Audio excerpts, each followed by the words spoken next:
Prelims qualify हो जाएगा, guarantee के साथ क्वालिफाई हो जाएगा। जो आजकल कट ऑफ जा रही है, आपने देखा होगा कि वो 90 से 100 के बीच में ही जा रही है। देखिए, इसकी तैयारी सिर्फ मैं ज्योग्राफी सब्जेक्ट की ही बात नहीं कर रहा हूँ, किसी भी सब्जेक्ट की अगर आपको तैयारी करनी तो आपको ये एक चेन है जो फॉलो करनी चाहिए।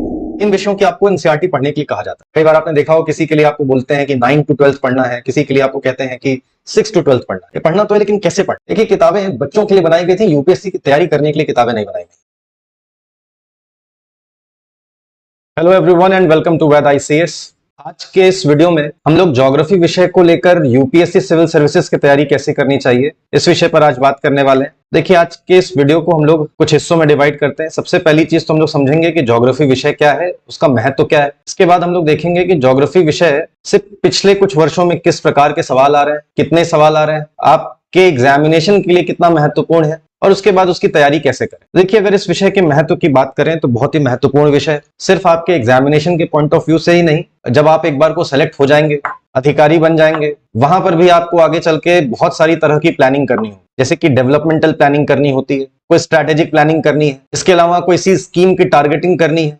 उन सभी जगहों पर आपको ज्योग्राफी विषय की नॉलेज काम आएगी। इतना ही नहीं, जब आप तैयारी कर रहे हैं, इस दौरान आपको पता है आपके सिलेबस में बहुत सारे सब्जेक्ट्स हैं। इन सभी सब्जेक्ट्स को भी समझने में ज्योग्राफी आपकी बहुत हेल्प करने वाली है। फॉर एग्जाम्पल, अगर आप हिस्ट्री पढ़ रहे हैं तो हिस्ट्री की नॉलेज पूरी तरह से अगर आप समझना चाहते हैं, हिस्ट्री को पूरी तरह से समझना चाहते हैं, बिना ज्योग्राफी के आपकी वो अंडरस्टैंडिंग नहीं डेवलप हो सकती। फॉर एग्जाम्पल, अगर हम लोग देखें कि किसी एक राजा, मान लीजिए कि अगर हम लोग अकबर के एक्सपेडिशंस की बात करें, अकबर ने अपने पूरे रेन के दौरान किन किन जगहों का एक्सपेडिशंस किया, उसका अगर आपको क्रम पता करना हो तो आप देखेंगे कि उसमें कुछ लॉजिक है कि उन्होंने मालवा विजय, गुजरात विजय के पहले क्यों की, कैसे उनका राजपूताना के साथ में टकराव हुआ, क्योंकि उनको इंटरनेशनल ट्रेड करने के लिए सी रूट की आवश्यकता थी, और दिल्ली से नियरेस्ट सी पोर्ट अगर अरेबियन सी के साइड में देखें तो वो गुजरात पड़ता है, तो गुजरात उनको जीतना है। गुजरात के रास्ते में पड़ रहे हैं मालवा, यानी कि आज का उज्जैन, इंदौर, ये मध्य प्रदेश का ये क्षेत्र, और उसी तरह से रास्ते में पड़ रहा है राजपूताना। तो राजपूताना जीतने के लिए वो इतने एडमेंट क्यों है? ताकि उनका दिल्ली से गुजरात तक का रास्ता मिल जाए। इसी तरीके से अगर आप हड़प्पा सिविलाइजेशन की बात करें, उनको भी समझने की कोशिश करेंगे तो किस जगह पर डेवलप हुआ, उसमें भी आप ज्योग्राफी की नॉलेज आपको बहुत काम आएगी। कहाँ पे कौन सी नदियां हैं, कैसे सप्त सैंधव प्रदेश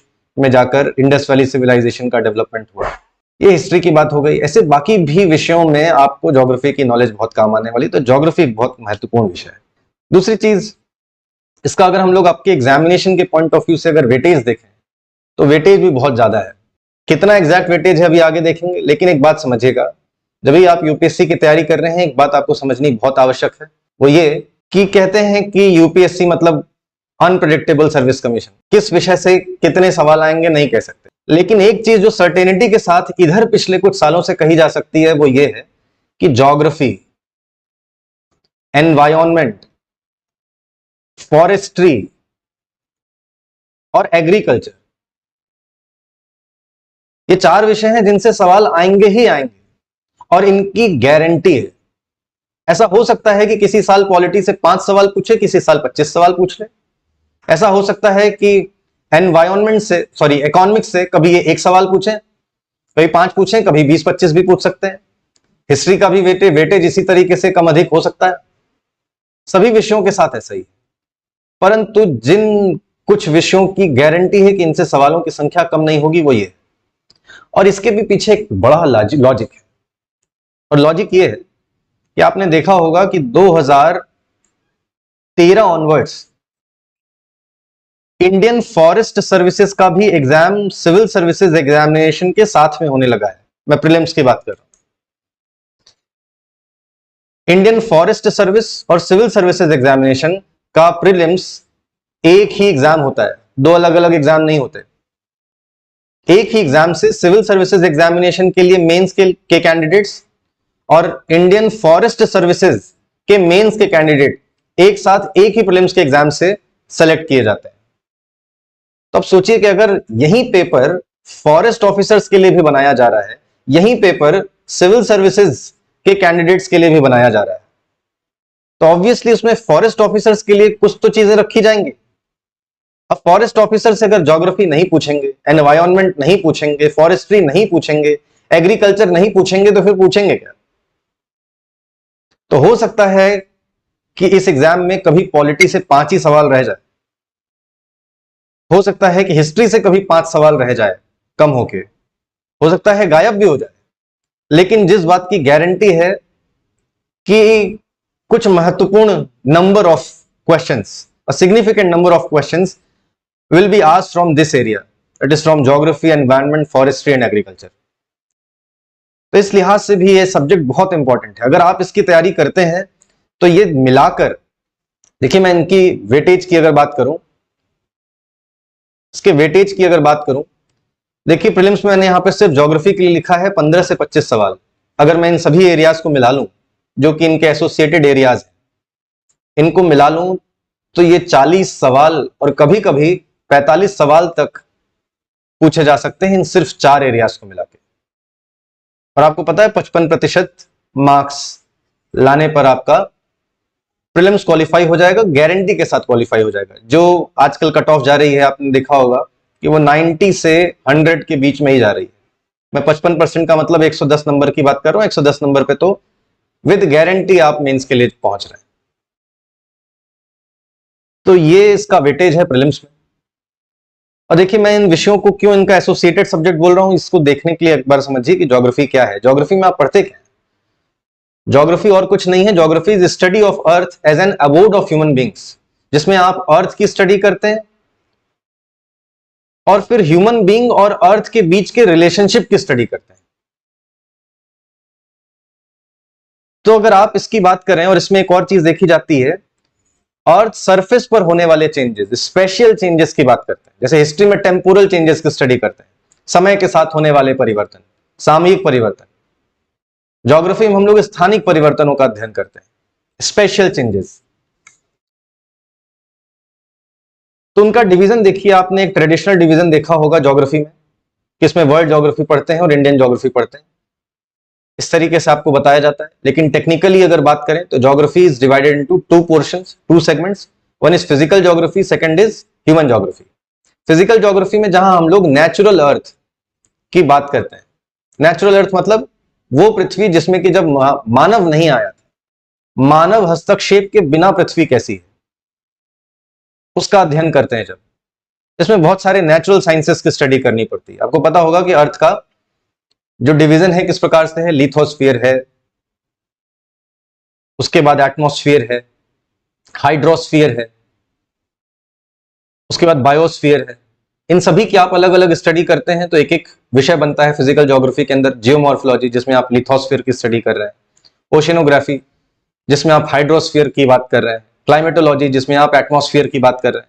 बायोज्योग्राफी, जिसमें आप पृथ्वी पर वो सभी जगह जहां जहां लाइफ पॉसिबल है, उन क्षेत्रों की बात कर रहे हैं। तो जैव मंडल की अगर आप बात कर रहे हैं, बायोस्फीयर की बात कर रहे हैं तो ये बन जाएगा बायोज्योग्राफी। और इसी तरीके से आप पृथ्वी के एनवायरनमेंट की बात कर रहे हैं तो बन जाएगा एनवायरमेंटल ज्योग्राफी। ये इसी का पार्ट होता है, लेकिन इसको अब एक अलग विषय की तरह से आजकल देखा जाता है। हम लोग एक एनवायरनमेंट एंड इकोलॉजी करके आप सब्जेक्ट पढ़ते होंगे। इसको अलग से करके आजकल बहुत सारी जगहों पर इसकी बुक्स आने लगी हैं, इनको पढ़ाया जाने लगा है। अदरवाइज है ये ज्योग्राफी का ही विषय। आपने जैसे देखा होगा कि प्रीलिम्स में पॉलिटी से कुछ क्वेश्चंस आते हैं, उसका मेंस का विषय क्या है? पीएसआईआर। आपने इसी तरीके से इकोनॉमिक्स प्रीलिम्स में देखा है, उसका मेंस में सब्जेक्ट बनता है ऑप्शनल सब्जेक्ट इकोनॉमिक्स। हिस्ट्री का हिस्ट्री बनता है। लेकिन एनवायरनमेंट एंड इकोलॉजी का मेंस में ऑप्शनल में कौन सा सब्जेक्ट है? कोई नहीं, वो ज्योग्राफी ऑप्शनल के अंतर्गत ही आता है। इसलिए मैं बोल रहा हूं कि ज्योग्राफी के एसोसिएटेड सब्जेक्ट है। और इसके बाद आता है ह्यूमन ज्योग्राफी, जिसमें हम लोग अर्थ और ह्यूमन बींग्स के रिलेशनशिप की बात करते हैं। और जो कुछ चीजें बच गई जो इन दोनों में ही नहीं आ पाएगा लेकिन ज्योग्राफी पढ़ने के लिए महत्वपूर्ण है, जैसे कि यूनिवर्स, जैसे origin of earth, latitude, longitude, ये सब चीजें हम लोग जनरल ज्योग्राफी में पढ़ते हैं। इन सभी चीजों को जब अगर हम लोग एक बार पूरी पृथ्वी को अपना रेफरेंस मानकर पूरे वर्ल्ड ओवर अगर उनके डिस्ट्रीब्यूशन फीचर्स के वर्ल्ड ओवर डिस्ट्रीब्यूशन की बात करें तो ये वर्ल्ड ज्योग्राफी बन जाएगी। इंडिया स्पेसिफिक स्टडी करेंगे तो वो इंडियन ज्योग्राफी बन जाएगी। तो इस प्रकार से हम लोग सब्जेक्ट का डिवीजन करते हैं। इसलिए मैं बोल रहा हूं कि इसमें आपका एनवायरनमेंट, फॉरेस्ट्री, एग्रीकल्चर, ये सभी इसके एसोसिएटेड सब्जेक्ट्स हैं। और इनसे मिला के आपको 40 से 45 सवाल बड़े आराम से प्रीलिम्स में मिल सकते हैं। और कम से कम भी होगा तो it is not going to be less than 30 questions. कभी भी इन सभी विषयों का मिलाकर 30 क्वेश्चन से कम वेटेज नहीं हो सकता प्रीलिम्स में, इतना तो रहना ही रहना है।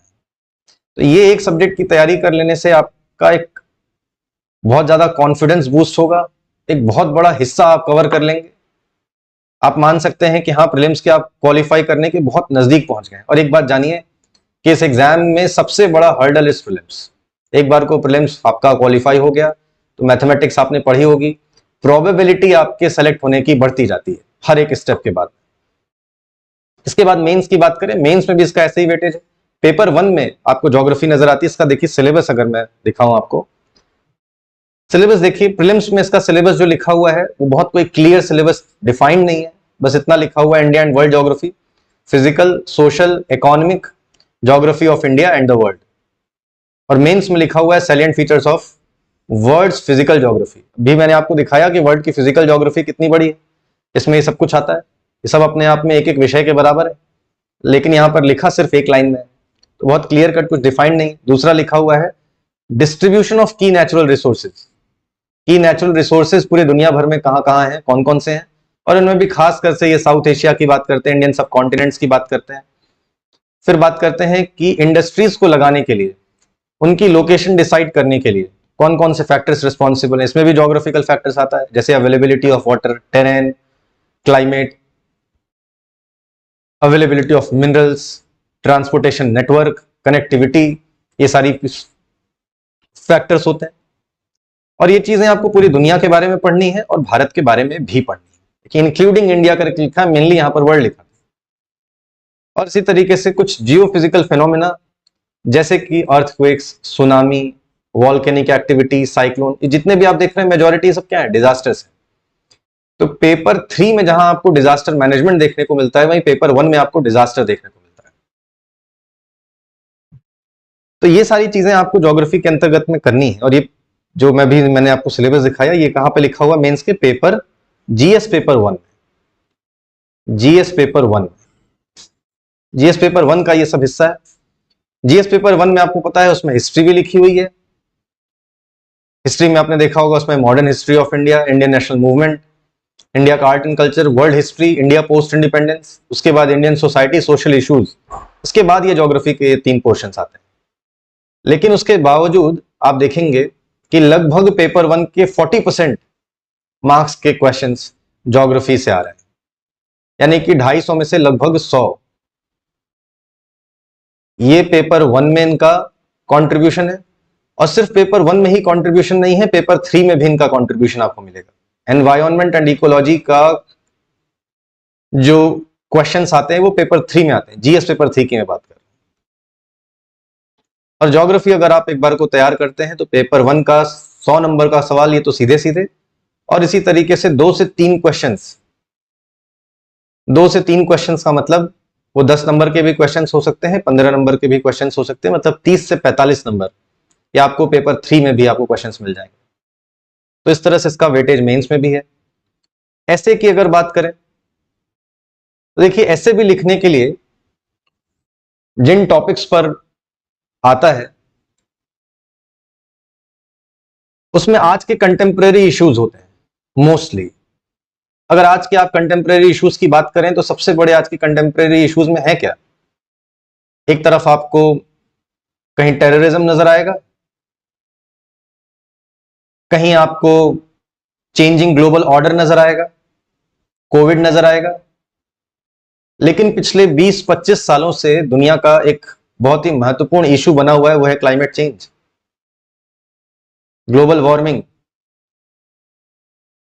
और इनसे आपसे इंटरव्यू में और ऐसे में क्वेश्चंस पूछे जाने की बहुत हद तक संभावना है, और ये भी आपका ज्योग्राफी पढ़ने से कवर हो सकता है। तो ज्योग्राफी आपको ऐसे लिखने में भी हेल्प करने वाला है। और सिर्फ ये एक टॉपिक की मैंने बात की, ऐसे और भी कई सारे विषय हैं जो कि ज्योग्राफी से या ज्योग्राफी के एसोसिएटेड सब्जेक्ट से लिए जा सकते हैं। ये आपको इंटरव्यू में भी इसी तरीके से हेल्प करने वाला है और मेंस का ऐसे लिखने में भी हेल्प करने वाला है। तो आप ज्योग्राफी सब्जेक्ट का वेटेज देख रहे हैं, काफी ज्यादा है, प्रीलिम्स, मेंस का जीएस, ऐसे दोनों, और इसी तरह से इंटरव्यू में भी, हर जगह। तो ये वेटेज की बात हो गई, सब्जेक्ट देख लिया कि कितना महत्वपूर्ण है, ज्योग्राफी क्या है, ज्योग्राफी का वेटेज क्या है, ज्योग्राफी का सिग्निफिकेंस क्या है, ये सब चीजें भी हम लोगों ने समझ ली। अब देखेंगे आज के वीडियो का सबसे महत्वपूर्ण मुद्दा, और वो ये इसकी तैयारी कैसे करें। देखिए, इसकी तैयारी सिर्फ मैं ज्योग्राफी सब्जेक्ट की ही बात नहीं कर रहा हूं, किसी भी सब्जेक्ट की अगर आपको तैयारी करनी है तो आपको ये एक चेन है जो फॉलो करनी चाहिए, और ये एक सब्जेक्ट की चेन हो गई और ऐसे सभी विषयों में साइकिल कंप्लीट करनी चाहिए। और ये चेन ऐसी कुछ होनी चाहिए, यदि आपने कोई कोचिंग क्लास ज्वाइन कर रखी है तो आप उसकी क्लास करेंगे और अपनी क्लास नोट्स अच्छे से बनाएंगे। अगर आपने कोई कोचिंग क्लास नहीं ज्वाइन कर रखी है तो इसकी जगह पर आपकी अपनी फर्स्ट रीडिंग आएगी, जो कि आप स्टैंडर्ड बुक से करेंगे। इसके बाद आता है जो भी आपने पढ़ा उसका आप लगातार रिवीजन कर रहे हैं। पढ़ने से ज्यादा महत्वपूर्ण है कि आप उसको रिवाइज करके अपने दिमाग में रिटेन करके रखें। अदरवाइज यूपीएससी का सिलेबस तो बहुत बड़ा है, आप जानते हैं। आप एक तरफ से पढ़ते रहेंगे और दूसरी तरफ से निकलता रहेगा, भूलता भी रहेगा। तो उसको रिटेन करने के लिए बहुत आवश्यक है कि आप बहुत ही ऑर्गेनाइज और सिस्टमैटिक तरीके से अपनी पढ़ाई का रिवीजन भी करते रहें। रिवीजन पढ़ाई से भी ज्यादा महत्वपूर्ण है। इसके बाद आपने अगर पहली बार कुछ पढ़ लिया, फिर रिवाइज कर लिया, इसके बाद जरूरत होती है कि कुछ सप्लीमेंट्री रीडिंग करें। स्टैंडर्ड बुक्स के साथ में कुछ सप्लीमेंट्री रीडिंग, कभी कभी कुछ कुछ टॉपिक्स के लिए कोई कोई सप्लीमेंट्री रीडिंग वाली जो बुक्स होती हैं वो बहुत अच्छी होती हैं। जैसे फॉर एग्जांपल अगर मैं बात करूं ज्योग्राफी में, तो क्लाइमेटोलॉजी में हम लोग वर्ल्ड क्लाइमेटिक जोन्स की बात करते हैं। पृथ्वी को हम लोग 13 अलग अलग क्लाइमेटिक जोन्स में डिवाइड करते हैं। ज्यादातर बुक्स में उसके बारे में आप देखेंगे कि एक चैप्टर में ही सारे के सारे क्लाइमेटिक जोन समझा देता है। लेकिन एक पतली सी बुक आती है जीसी लियोंग करके, आपने नाम सुना होगा। तो जीसी लियोंग में हर एक क्लाइमेटिक जोन्स के लिए एक अलग चैप्टर दिया गया, डेडिकेट किया गया, और एक चैप्टर 1.5-2-2.5 पेज का है, आप आसानी से उसको पढ़ सकते हैं। तो इस सप्लीमेंट्री रीडिंग से होगा ये कि आपका वो वर्ल्ड क्लाइमेटिक जोन से रिलेटेड कोई क्वेश्चन आता है आपसे नहीं छूटेगा। इसी प्रकार से एनसीईआरटीज पढ़ना बहुत जरूरी होता है।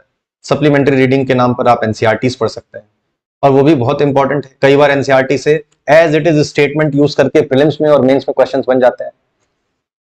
तो ये सप्लीमेंट्री रीडिंग करनी है और आपको अपनी नोट्स अपडेट करनी है। मान लीजिए कि आप कोई कोचिंग क्लास कर रहे हैं, कोई कोचिंग क्लास में आपको कुछ पढ़ाया गया, क्लास नोट्स दी गई। क्लास नोट्स के लिए ऑब्वियसली देखिए, अगर हम लोग अपने ही क्लास नोट्स की बात करें तो हम लोग बहुत सारे अलग अलग सोर्सेस को रेफर करके फिर अपनी क्लास नोट्स और अपना क्लास लेक्चर तैयार करते हैं। लेकिन इसके बावजूद हो सकता है कि हर चीज ना कवर की जा सके, कुछ चीजें कभी छूट जाए, तो उनको आप अपनी सप्लीमेंट्री रीडिंग से कवर कर सकते हैं और अपनी नोट्स को अपडेट कर सकते हैं। तो तीसरा स्टेप ये हो गया। चौथा स्टेप होना चाहिए, जो भी चीजें आपने पढ़ ली, रिवाइज कर ली, अब समय है कि उसका आकलन करें कि आपकी तैयारी कितनी, कहां तक पहुंची, कितना आपको समझ में आ रहा है, कितना नहीं समझ में आ रहा है। तो अपना सेल्फ इवैल्यूएशन करें। सेल्फ इवैल्यूएशन करने के लिए बहुत जरूरी है कि आप previous year question paper solve करें, प्रीलिम्स और मेंस दोनों के। क्लास कर ली, क्लास नोट्स बना लिया, रिवाइज कर लिया, सप्लीमेंट्री रीडिंग कर ली और अपनी नोट्स को अपडेट कर लिया। उसके बाद अपना सेल्फ इवैल्यूएशन करने के लिए पहले प्रीवियस ईयर क्वेश्चन सॉल्व करिए और देखिए कहां गलतियां कर रहे हैं, जो आपने पढ़ा सब समझ में भी आया है या नहीं आया है, और फिर आपकी तैयारी एग्जामिनेशन की दिशा में है या नहीं है। हो सकता है आप ऐसी चीजें पढ़ रहे हो जो एग्जाम में पूछा ही नहीं जाता, या फिर आप ऐसी चीजें छोड़ दे रहे हो जो एग्जाम में बहुत पूछा जाता है, या फिर जो ज्यादा महत्वपूर्ण चीजें हैं जिससे ज्यादा क्वेश्चंस आते हैं आप वो टॉपिक कम पढ़ रहे हैं, उसके ऊपर आप कम ध्यान दे रहे हैं, लेस इंपॉर्टेंट एरियाज को आप ज्यादा समय दे रहे हैं। ऐसा भी होता है कई बार। तो आपकी तैयारी बिल्कुल सही दिशा में है, इसको इंश्योर करने के लिए आपको previous year question paper solve करने चाहिए। कब सॉल्व करना चाहिए, कितने साल के करना चाहिए, अभी आगे देखेंगे। इसके बाद जो अगला स्टेप आता है वो है करंट अपडेशन। अगर आप स्टैंडर्ड बुक फॉलो कर रहे हैं, सप्लीमेंट्री रीडिंग फॉलो कर रहे हैं, तो इससे आपका ट्रेडिशनल एरियाज जो आपका स्टैटिक पोर्शन है वो तैयार होगा। लेकिन कई सारी चीजें ऐसे भी क्वेश्चन में आजकल पूछा जाता है, आपने देखा होगा कि अब 50% के करीब तो डायनेमिक पोर्शन से क्वेश्चन आते हैं, हाल फिलहाल हुई घटनाओं से कि आपने वॉल्केनिक इरप्शन कैसे होता है इसकी प्रोसेस पूरा समझ लिया, प्लेट टेक्टोनिक थ्योरी समझ ली, लेकिन आपसे क्वेश्चन पूछ लिया कि अभी हाल फिलहाल किस आइलैंड पर वॉल्केनिक इरप्शन हुआ जिसके कारण कि हवा में धूल व्याप्त हो गई और नेविगेशन प्रभावित हो गया। ऐसी अगर मान लीजिए कोई हाल फिलहाल घटना हुई और उससे कोई क्वेश्चन आ गया और आप का करंट अपडेट नहीं है। तो सारी स्टैटिक पोर्शन पढ़ना, वोल्केनो कैसे आता है, प्लेट टेक्टोनिक थ्योरी कैसे काम करती है, ये सब जानना आपका धरा का धरा रह जाएगा। इसलिए करंट अपडेट भी बहुत ज्यादा जरूरी है। तो करंट अपडेट आपको करना है, और इसके बाद जब आपकी यहां तक तैयारी हो जाती है तब आप करेंगे मॉक टेस्ट सॉल्व करेंगे। मॉक टेस्ट सॉल्व करिए जिससे कि आपको और ज्यादा कॉन्फिडेंस आए एग्जाम के पहले करना है। तो ये है वो सीक्वेंस जो आपको अपने सब्जेक्ट को तैयार करने के लिए फॉलो करना चाहिए। पहला कि आप क्लास करें, क्लास में नोट्स बनाएं, उसके बाद उसको रिवाइज करें, सप्लीमेंट्री रीडिंग करें, नोट्स अपडेट करें, previous year question paper solve करें, करंट अपडेट करें और बाद में मॉक टेस्ट सॉल्व करें। अब देखिए इनके सोर्सेस की अगर बात करें, स्टडी सोर्सेस, क्लास नोट्स के बारे में मैंने बात की। उसके बाद स्टैंडर्ड बुक्स की बात आती है। तो कौन से स्टैंडर्ड बुक्स हैं जो आपको ज्योग्राफी में पढ़ना चाहिए? देखिए, एक तो आपने माजिद हुसैन का नाम सुना होगा वर्ल्ड ज्योग्राफी के लिए। इसी तरीके से फिजिकल ज्योग्राफी के लिए सविंद्र सिंह, ये बुक बहुत अच्छी है। इसके बाद अगर हम लोग ह्यूमन ज्योग्राफी की बात करें तो ह्यूमन ज्योग्राफी में एक खुल्लर की किताब आती है, ये भी बहुत फेमस किताब है, आप इसको भी रेफर कर सकते हैं। इंडियन ज्योग्राफी के लिए माजिद हुसैन, ये बुक रेफर कर सकते हैं। इन सभी से भी ज्यादा लेकिन जो महत्वपूर्ण किताब है, मैं इसकी बात करूंगा आज, मैं जिसके बारे में बात करने वाला हूं, वो है एनसीईआरटीज। कि सभी विषयों में आपको कहा जाता है कि एनसीईआरटी पढ़िए। जिस भी सब्जेक्ट की एनसीईआरटी आती है, 4 सब्जेक्ट्स की तो आती है, हिस्ट्री, ज्योग्राफी, पॉलिटी और इकोनॉमी। इन विषयों की आपको एनसीईआरटी पढ़ने के लिए कहा जाता है। कई बार आपने देखा हो किसी के लिए आपको बोलते हैं कि 9 to 12 पढ़ना है, किसी के लिए आपको कहते हैं कि 6 to 12 पढ़ना है। ये पढ़ना तो है लेकिन कैसे पढ़ना है? देखिए, किताबें बच्चों के लिए बनाई गई थी, यूपीएससी की तैयारी करने के लिए किताबें नहीं बनाई गई। तो इसमें सीक्वेंस आपका नहीं फॉलो होता। ये बच्चों के लिए किताबें बनाई गई, बच्चों को किसी टॉपिक को समझाने के लिए। उसमें कई बार ऐसा भी होता है कि एक ही विषय को, एक ही टॉपिक को बार बार रिपीट किया जा रहा है। सेम टॉपिक हो सकता है क्लास 6 की एनसीईआरटी में दिया गया हो, फिर थोड़ा सा और एलैबोरेट करके हो सकता है वही चीज फिर से क्लास 9th में दी गई हो, और फिर से थोड़ा और एलैबोरेट करके क्लास 11th में दी गई हो। ऐसा होता है। तो आप जब भी एनसीईआरटी पढ़ेंगे, इनके सीक्वेंस को न फॉलो करके अपना एक लॉजिकल सीक्वेंस बनाइए। ज्योग्राफी को पढ़ने के लिए क्या सीक्वेंस फॉलो करना चाहिए? इससे कि सबसे पहले जनरल ज्योग्राफी पढ़नी चाहिए, फिर फिजिकल ज्योग्राफी पढ़नी चाहिए। फिजिकल ज्योग्राफी में भी ये जो 4 विषयों की हमने बात की अभी, जियोमॉर्फोलॉजी, क्लाइमेटोलॉजी, ओशिनोग्राफी, बायोज्योग्राफी। इसके बाद आपको ह्यूमन ज्योग्राफी पढ़ना चाहिए। तो इतना पढ़ लिया तो उसके बाद आपको इंडियन ज्योग्राफी पढ़ना चाहिए। इनको भी आप सब टॉपिक्स में फिर डिवाइड करेंगे। एक एक टॉपिक आप इस तरह से एनलिस्ट कर लीजिए, और उन टॉपिक्स को एनलिस्ट करने के बाद से कि आपने कोई पहला टॉपिक उठाया, अब आप देखिए कि कौन सी ईयर की ज्योग्राफी की एनसीईआरटी में ये टॉपिक दिया हुआ है। तो आपको क्या करना है, पूरी की पूरी एनसीईआरटी एक बार में नहीं पढ़नी है। जो टॉपिक आप पढ़ रहे हैं उस टॉपिक को आप एनसीईआरटी में खोज के एक बार को पढ़ लेंगे। तो अभी आपको ये हो सकता है कि थोड़ा एम्बिगुअस सा लग रहा हो, लेकिन इसकी एनलिस्टिंग हम लोगों ने ऑलरेडी करके रखी हुई है। मैं इसी वीडियो के साथ में वो लिस्ट अपलोड करा दूंगा, आप वो देख लीजिएगा, आपको वो बहुत काम आएगा कि टॉपिक वाइज किस टॉपिक के लिए कौन सी एनसीईआरटी का कौन सा चैप्टर पढ़ना चाहिए। तो इससे आपकी जो तैयारी है वो बहुत ही अरेंज और ऑर्गेनाइज मैनर में रहेगी। आपको ऐसा नहीं लगेगा कि टॉपिक पढ़ लिया दोबारा से उसी जगह पढ़ रहे हैं। तो दोबारा से ऐसे कुछ पढ़ने की जरूरत नहीं है। जो टॉपिक आपका चल रहा है, अगर आपने कोचिंग क्लासेस ज्वाइन कर रखी हैं, क्लास में जो टॉपिक पढ़ाया जाए, क्लास करने के बाद अपनी क्लास नोट्स रेफर करने के बाद आके सप्लीमेंट्री रीडिंग के नाम पे उसी टॉपिक से एनसीईआरटी के जो चैप्टर्स हैं वो आप आपके सिर्फ पढ़ लीजिए। अगर आपको स्टैंडर्ड बुक से खुद से पढ़ाई कर रहे हैं, सेल्फ स्टडी कर रहे हैं, तो एक बार स्टैंडर्ड बुक पढ़ी, उसके बाद एनसीईआरटी खोल के सेम टॉपिक आप एनसीईआरटी की कौन से एनसीईआरटी की कौन से चैप्टर नंबर ये यहाँ पे लिखा हुआ है, उसको फॉलो करके आप वहीं एक चैप्टर होगा, 2 चैप्टर होगा, इससे ज्यादा किसी टॉपिक में नहीं है, वो 1-2 चैप्टर आपने पढ़ लिया, आपकी तैयारी अब कंप्लीट हो गई। इस तरह से आप एनसीईआरटी को यूज करिए। एनसीईआरटी का सीक्वेंस नहीं फॉलो करना है, अपने हिसाब से एनसीईआरटी को यूज करना है। इसके बाद जो दूसरी बहुत महत्वपूर्ण चीज है वो है क्लास करना और क्लास नोट्स। क्लास नोट्स इसलिए इंपॉर्टेंट होता है क्योंकि आप अभी तैयारी की शुरुआत में, अभी आपको नहीं पता कि कौन सा टॉपिक इंपॉर्टेंट है, कौन सा नहीं इंपॉर्टेंट है, क्या टॉपिक पूछा जाता है, क्या नहीं पूछा जाता। बहुत सारे लोगों ने आप में से प्रीवियस ईयर क्वेश्चन पेपर अभी देखा ही नहीं होगा। तो हो सकता है कि आप इमोशनली ड्रिवन हो जाएं। इमोशनली ड्रिवन होके आप, कोई टॉपिक आपको अच्छा लग गया, आप उसी को खूब दिन रात पढ़ रहे हैं। कोई टॉपिक आपको अच्छा नहीं लगा, आप उसको स्किप करने की कोशिश कर रहे हैं या फिर कम समय दे रहे हैं, ये सारी प्रॉब्लम क्लास नोट्स में नहीं आएगी। आपको पहली चीज तो क्लास में अगर क्लास कर रहे हैं तो समझा भी दिया जाएगा, प्लस क्लास नोट्स में हम कई अलग अलग सोर्सेस को रेफर करके तब अपनी नोट्स तैयार करते हैं, तो आपको भटकने की जरूरत नहीं होती। जो आप 10 सोर्सेज एक बार में पढ़ेंगे, उससे अच्छा है कि अगर आपने नोट्स को रेफर कर लिया तो 10 सोर्सेज से मिला के ही क्लास नोट्स बनाई जाती हैं।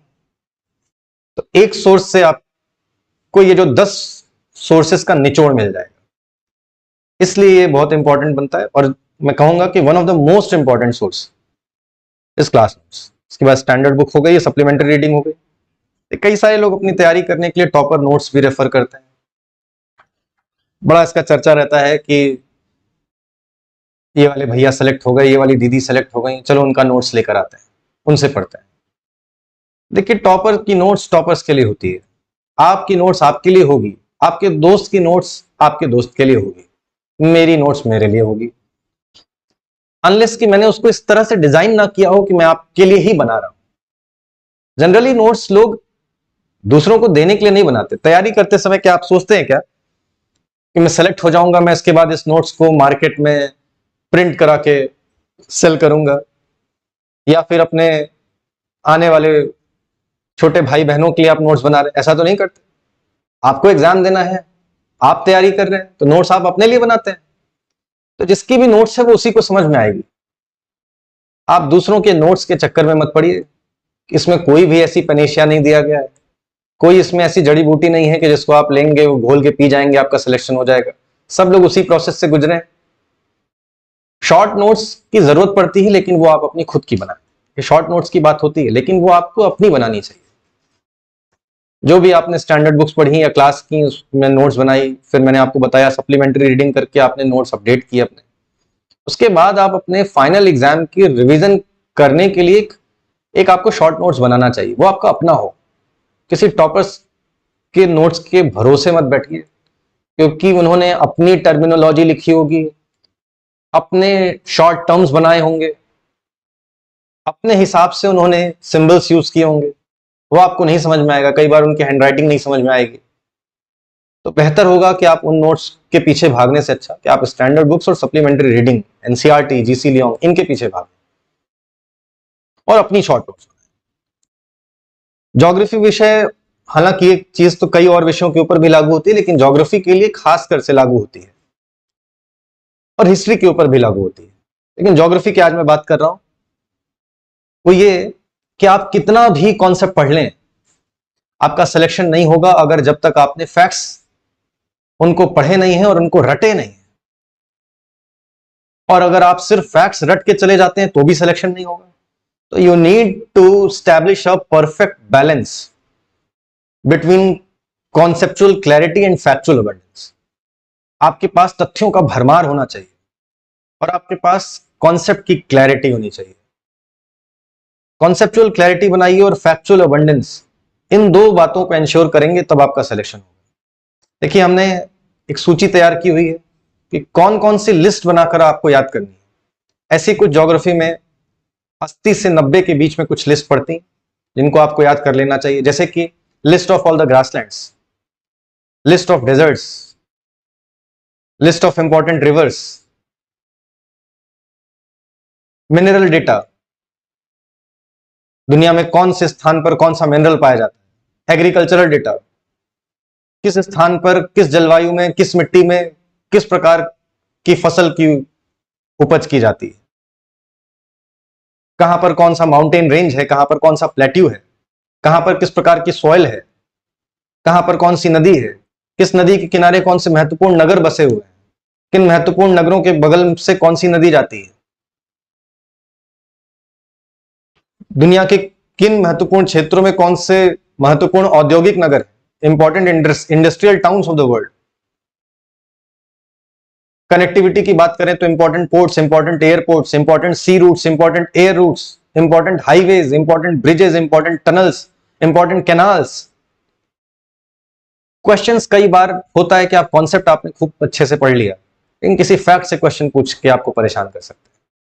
तो उस परेशानी में मत आइए कि एग्जाम के दिन आप परेशान हो।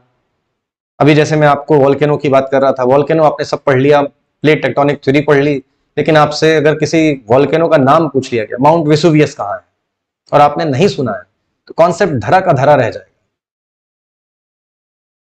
और देखिए कॉन्सेप्ट फैक्ट, अगर आपका कॉन्सेप्ट क्लियर है तो फैक्ट याद करना इजी भी हो जाता है।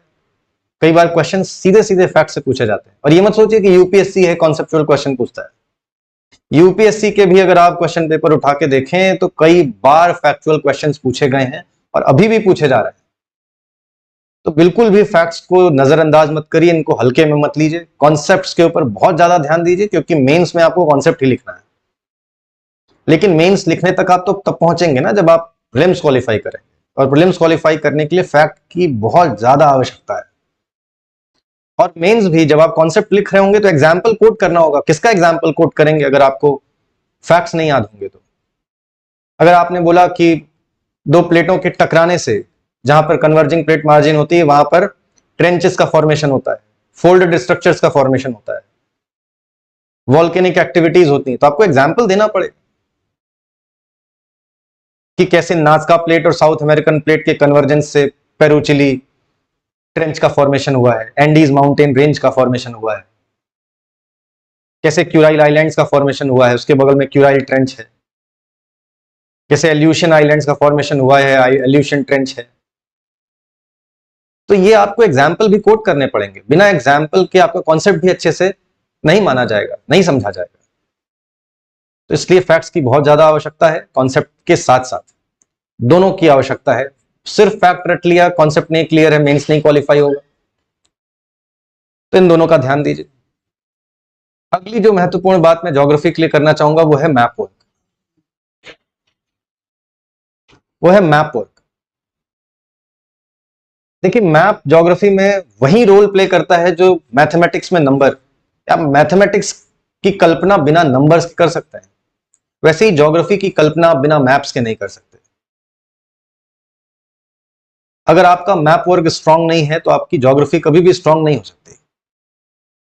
इनफैक्ट ज्योग्राफी समझ ही नहीं सकते अगर आपका मैप वर्क स्ट्रांग नहीं है। आपको नहीं पता कि दुनिया कितने हिस्सों में बटी हुई, कौन कौन से कॉन्टिनेंट्स हैं, कॉन्टिनेंट्स में कौन से देश हैं, कौन कौन से मार्जिनल सीज किस जगह पर है, कौन सी नदियां कहां पर बहती हैं, कौन से माउंटेन रेंजेस किस स्थान पर हैं, कौन सा प्लेट्यू किस जगह पर है, कौन सी प्लेन्स कहां पर है।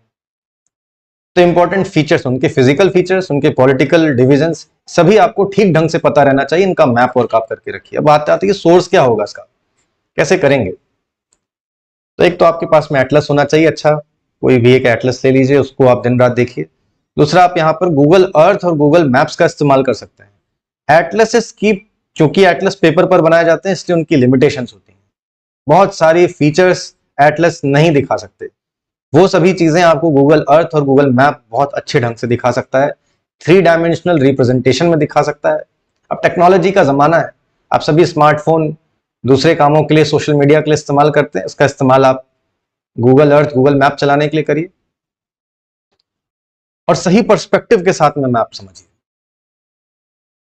और जो भी चीजें आपने पढ़ी, कुछ भी पढ़िए, आप उसको एक बार मैप प्रैक्टिस बुक जरूर रखिए अपने साथ में, और मैप प्रैक्टिस बुक में उनकी प्रैक्टिस जरूर करिए।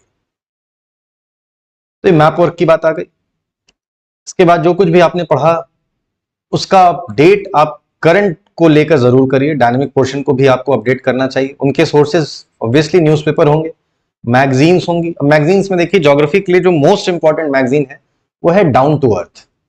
डाउन टू अर्थ नाम की एक मैगजीन आती है, ज्योग्राफी, फॉरेस्ट्री, एनवायरनमेंट और एग्रीकल्चर, मतलब ज्योग्राफी और उसके एसोसिएटेड सब्जेक्ट्स, इन सभी के लिए ये मैगजीन बहुत इंपॉर्टेंट है, इसको आप रेफर कर सकते हैं। इसके अलावा इनसे रिलेटेड जो भी योजनाएं चल रही हैं वो अक्सर योजना और कुरुक्षेत्र में कवर की जाती हैं, आप उनको भी देख सकते हैं।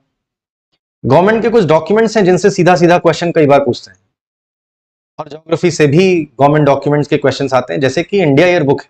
इंडिया ईयर बुक अगर आप खोलें, इंडिया ईयर बुक अगर आप जैसे ही खोलेंगे, शुरुआत के 1-2 चैप्टर्स में आपको भारत की ज्योग्राफी के विषय में चीजें मिलेंगी। कई बार आप देखेंगे कोई फैक्ट वहां पर लिखा हुआ है, कोई स्टेटमेंट वहां पर लिखा हुआ है, और एज इट इज आपसे क्वेश्चन पूछा गया।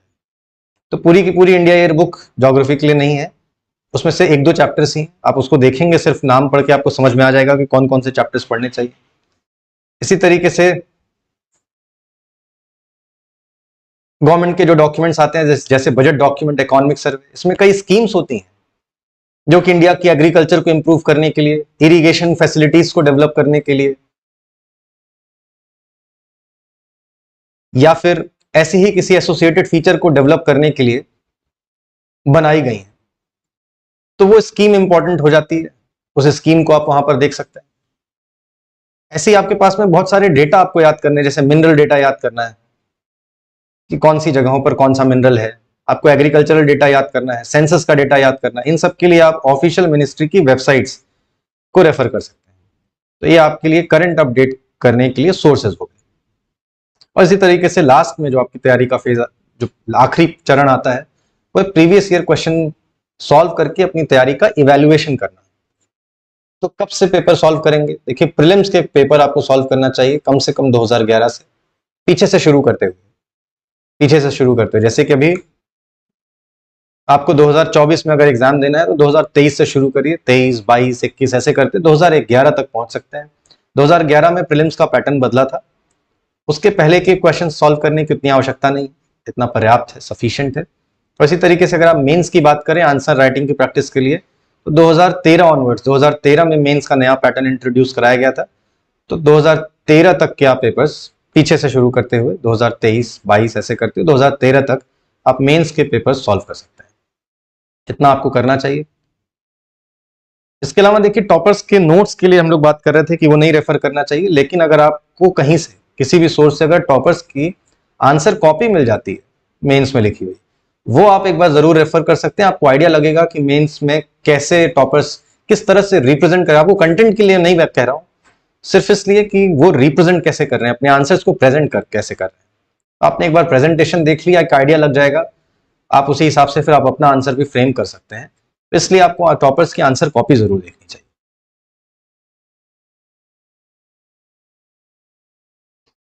तो ये हुआ आज का हमारा वीडियो। जितने भी विषय थे ये हम लोगों ने ठीक ढंग से कवर कर लिए। मुझे उम्मीद है कि आपको समझ में आ गया होगा। इसके अलावा भी अगर आपकी कोई क्वेरी होती है तो आप कमेंट सेक्शन में कमेंट कर सकते हैं, उसका जरूर जवाब देने की कोशिश की जाएगी। और बाकी जितने डॉक्यूमेंट्स मैंने बोले इसके साथ में ही अटैच कर दिया जाएगा, डिस्क्रिप्शन से उसको डाउनलोड कर लीजिए। Thank you so much.